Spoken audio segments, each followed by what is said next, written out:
امروز میخوایم با هم دیگه یه برنج قالبی با برنج هندی به صورت کته درست کنیم. با من همراه باشین تا با هم دیگه یه برنج جدید رو یاد بگیریم.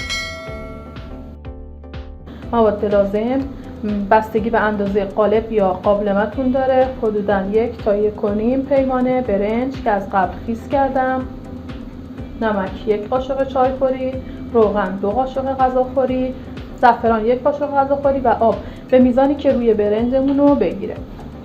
اینجا میایم نمک، روغن و به میزانی که روی برنجمون رو بگیره آب،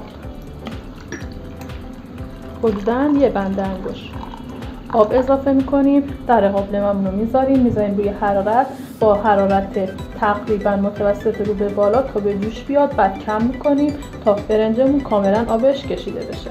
خب الان برنجمون رو گذاشتیم روی حرارت. اول حرارتتون زیاد باشه تا به جوش بیاد. وقتی جوش اومد حرارت رو متوسط کنید و بذارید آب برنجتون کاملا کشیده بشه.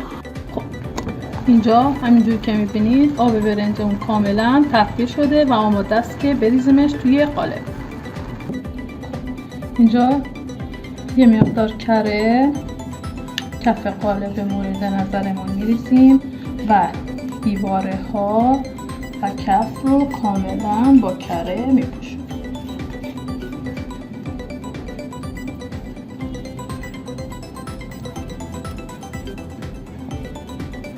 یه مقدار از برنجمون رو توی ظرف جداگانه میریزیم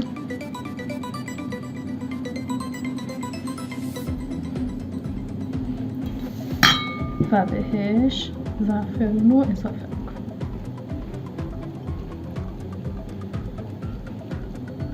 حتی میتونید ساده هم بریزین یا کف ظرفتون به دلخواه سیب یا نون بذارید. این برنج رو کف قالبمون میریزیم.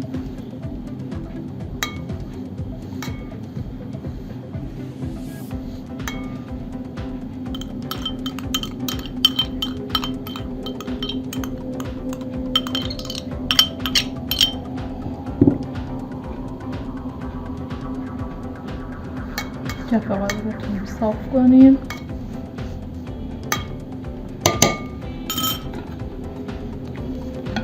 و باقی قالب رو با برنج ساده پر کنیم.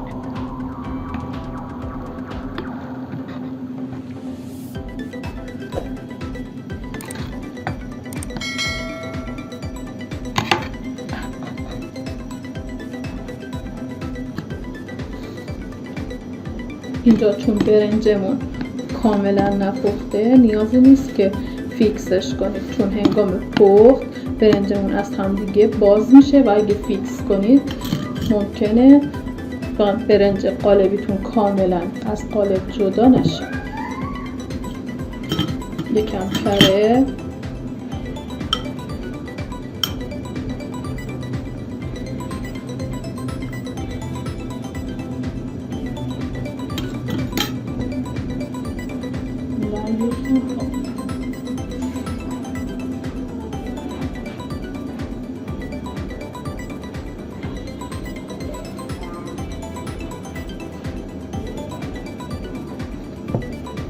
توی قالبتون بریزین، درش رو بذارین و روی حرارت بذارین. اول حرارتتون متوسط رو به بالا به مدت 5 دقیقه. بعد از 5 دقیقه حرارت رو کم کنید و حدود 35 تا 40 دقیقه بذارین برنجتون کاملا بپزه و دم بکشه.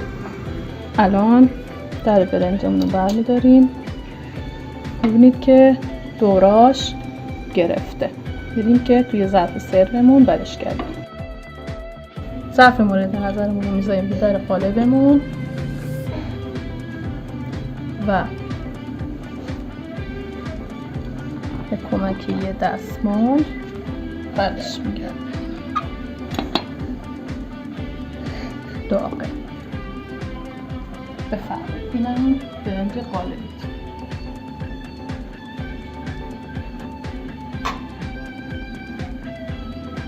اینم برنج قالبیمون که به روش کته و با برنج هندی درست کردیم امروز. امیدوارم که درست کنید و با لایک و کامنتاتون ما رو یاری کنید. با سابسکرایب کانالمون ما رو حمایت کنید تا بتونیم بهترین رسیپی ها رو با شما به اشتراک بذاریم. اگر رسیپی یا غذایی مد نظرتون بود با ما به اشتراک بذارید تا با همدیگه کنار همدیگه بهترین رسیپی رو درست کنید.